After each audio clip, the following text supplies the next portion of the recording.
Bonjour, aujourd'hui je vais vous parler du nouveau PIL3 et de son logiciel. Le scanner PIL3 a un tout nouveau design. Il possède 3 caméras.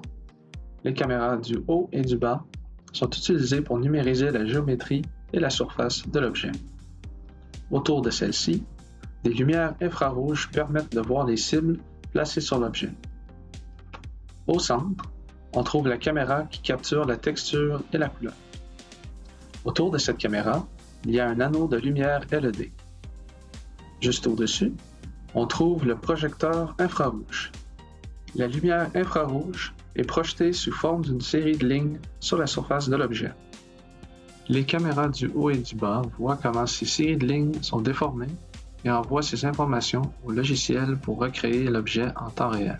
Au dos du scanner, on trouve l'écran tactile LCD. L'écran tactile LCD affiche des informations pendant la numérisation.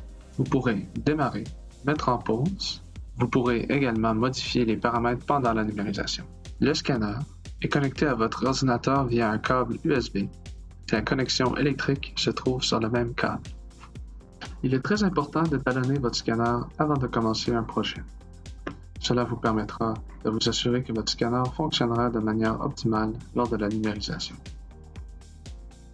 Pour effectuer l'étalonnage, vous pouvez suivre les instructions qui s'affichent à l'écran. Il vous suffit de retirer la plaque d'étalonnage, de la placer au-dessus de la boîte et de positionner le scanner de la même manière qu'il apparaît à l'écran. Assurez-vous que les axes X et Y sont alignés et que vous pointez vers le centre de la plaque. Il vous suffit ensuite de relever votre scanner et de le suivre sur votre écran. L'étalonnage peut être effectué une fois par semaine si votre scanner se trouve toujours dans le même environnement. Si vous changez d'environnement, par exemple si vous êtes dans un laboratoire le matin et que l'après-midi vous devez vous rendre à l'extérieur pour numériser, vous devriez effectuer un deuxième étalonnage dans le nouvel environnement. Il est très important de préparer votre pièce avant de commencer à la numériser. Le PIL3 numérise très bien les pièces qui représentent de nombreuses géométries. Il utilisera la géométrie pour se positionner dans l'espace autour de la pièce. Si votre pièce ne présente pas de nombreuses géométries, vous devrez placer quelques cibles sur sa surface. Veuillez les placer sur des zones plus plates et pas trop près des bords ou des angles incurvés. Quelques cibles ici et là accéléreront le processus de numérisation. Avant de commencer à numériser, vous devez sélectionner les paramètres. Commencez par sélectionner la taille de l'objet que vous allez numériser. Allez-vous numériser un objet aussi petit qu'une pièce d'échecs? Quelque chose de petit, moyen, grand? Ou voulez-vous numériser une personne? Sélectionnez ensuite la taille des détails de votre maillage. Quelle est la taille des détails de l'objet que vous essayez de capturer? Sont-ils très fins, plus petits que 4 mm, fins, entre 4 et 8 mm, normaux, entre 8 et 15 mm, ou grossiers, plus grands que 15 mm. Vous pouvez également choisir manuellement la résolution que vous souhaitez pour votre numérisation. Vous pouvez ensuite sélectionner les paramètres de sortie. Souhaitez-vous que votre numérisation soit équilibrée? Vous pouvez utiliser les paramètres optimaux pour produire le meilleur maillage dans un temps de traitement raisonnable. Souhaitez-vous qu'elle soit améliorée, c'est-à-dire que les données soient analysées et traitées pour réduire le bruit de numérisation et affiner les bords? Cela peut prendre un peu plus de temps. Ou voulez-vous aller plus vite avec l'option Express et utiliser les paramètres minimaux pour accélérer le temps de traitement? Ou encore, souhaitez-vous l'envoyer à une imprimante 3D en rendant le maillage étanche, c'est-à-dire en fermant toutes ses ouvertures? Enfin, vous pouvez choisir de numériser avec ou sans couleur et en haute ou basse résolution. Une fois que vous avez sélectionné les paramètres, cliquez sur Suivant et passez à l'étape de numérisation. Pour commencer à numériser, placez-vous devant l'objet à environ 30 cm et appuyez sur Démarrer. Lorsque vous commencez à numériser, vous verrez l'objet apparaître sur votre écran. Vous pouvez voir qu'il y a des lignes de différentes couleurs sur la surface de l'objet. La couleur verte signifie que vous êtes à la bonne distance de la surface que vous numérisez. Le rouge signifie que vous êtes trop près, vous devez donc reculer un peu. Le bleu signifie que vous êtes trop loin, vous devez donc vous rapprocher un peu. Veillez donc à toujours rester dans la zone verte lorsque vous vous déplacez autour de votre objet. Essayez de rester aussi perpendiculaire que possible à la surface que vous essayez de numériser. Vous pouvez vous déplacer autour de votre objet si nécessaire, ou si vous avez placé votre objet sur une table tournante, vous pouvez le faire pivoter. Lorsque vous avez des petits trous, essayez de les numériser de plusieurs points de vue, afin d'obtenir le maximum d'informations à l'intérieur du trou. Le plus petit trou que vous pouvez numériser avec le pile 3 est un trou de 3 mm de diamètre. Lorsqu'on a terminé la première numérisation, on peut cliquer sur Suivant. On arrive alors à l'étape de nettoyage. Au cours de cette étape, on peut commencer à nettoyer notre maillage et à supprimer les données non désirées. Le logiciel va créer un plan de coupure et supprimer l'arrière-plan. Commencez par supprimer l'arrière-plan, puis sélectionnez les données que vous souhaitez conserver et celles que vous souhaitez supprimer. Pour ce projet, on va retourner notre objet et numériser l'autre côté pour pouvoir les fusionner et avoir une numérisation complète. Ensuite, on va cliquer sur le bouton « Plus ». Cela renvoie à l'étape de numérisation pour pouvoir numériser l'autre côté que l'on souhaite fusionner. On répète le processus de numérisation pour ce côté. Lors de la numérisation en vue d'une fusion, on doit s'assurer que les surfaces communes sont capturées sur les deux numérisations afin de faciliter le préalignement pour la fusion. Après la deuxième numérisation, on nettoie à nouveau la numérisation en s'assurant de supprimer les données indésirables. Cliquez ensuite sur l'étape suivante pour passer à la fusion. Grâce aux cibles présentes sur la pièce, le préalignement s'est fait automatiquement. Il reconnaît toutes les cibles de l'objet sur les deux numérisations et les rapproche.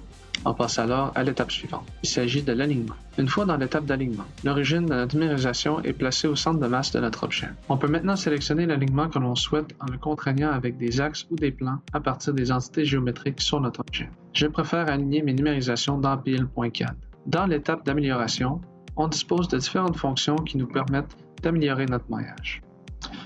On peut créer des distances en sélectionnant deux points.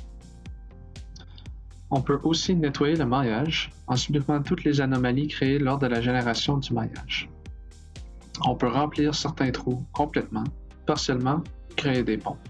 On peut décimer notre maillage en réduisant le nombre de triangles tout en préservant la forme originale de nos caractéristiques géométriques. On peut lisser la surface de notre maillage pour réduire l'effet du bruit et de la rugosité sur le maillage. On peut sculpter par gravure ou gaufrage directement sur le maillage.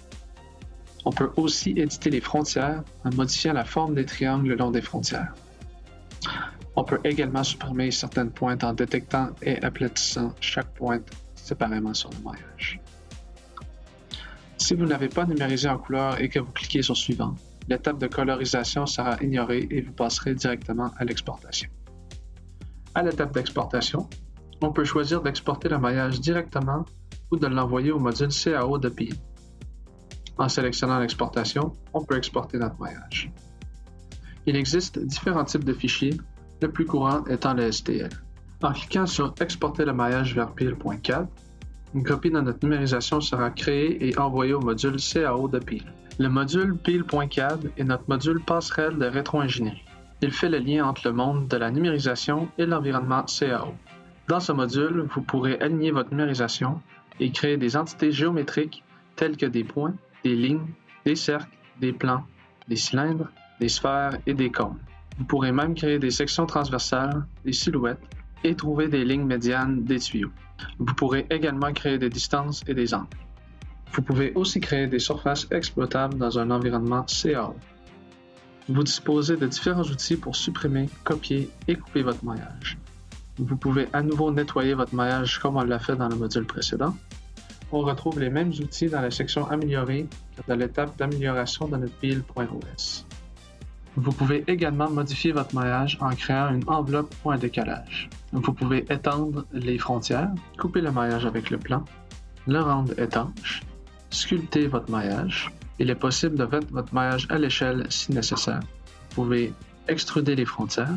Vous pouvez couper votre maillage avec une courbe. Vous pouvez également inverser ou fixer la normale de votre maillage. Si vous avez plusieurs numérisations, vous pouvez toutes les intégrer à pile.cad. Vous pouvez comparer les maillages et voir les écarts 3D d'un maillage à l'autre.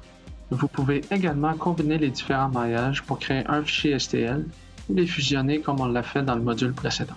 Une fois que vous avez créé toutes vos entités géométriques, vous pouvez les exporter directement vers SolidWorks, Fusion 360, Inventor ou Solid Edge en tant que fichier natif ou exporter vos caractéristiques en tant que fichier IGS ou STEP pour les importer dans d'autres logiciels de CA. Une fois le maillage importé dans pile.cad, on peut commencer à créer toutes les caractéristiques géométriques dont on a besoin. On peut commencer par créer des plans et des cylindres et les utiliser pour notre alignement. Après avoir créé notre nouvel alignement, on peut commencer à créer toutes les autres caractéristiques géométriques qu'on doit transférer dans notre logiciel CA. On peut créer des caractéristiques en 2D et en 3D, ainsi que des surfaces. Vous pouvez voir que j'ai sélectionné une partie de l'objet, que je l'ai copié et que j'ai créé une surface à partir de cette section. Une fois que j'ai créé toutes les caractéristiques dont j'avais besoin, je peux sélectionner toutes les entités dans mon arbre de navigation et les transférer directement dans SolidWorks.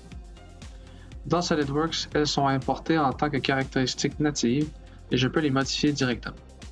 Je peux également retourner dans pil.cad et exporter mes caractéristiques en tant qu'IGS, STEP, CSV ou DXF. Comme on l'a vu avec Pil 3, on peut numériser, nettoyer, fusionner, aligner, améliorer notre maillage, l'envoyer à pil.cad et créer toutes les caractéristiques dont on a besoin pour la rétro-ingénierie.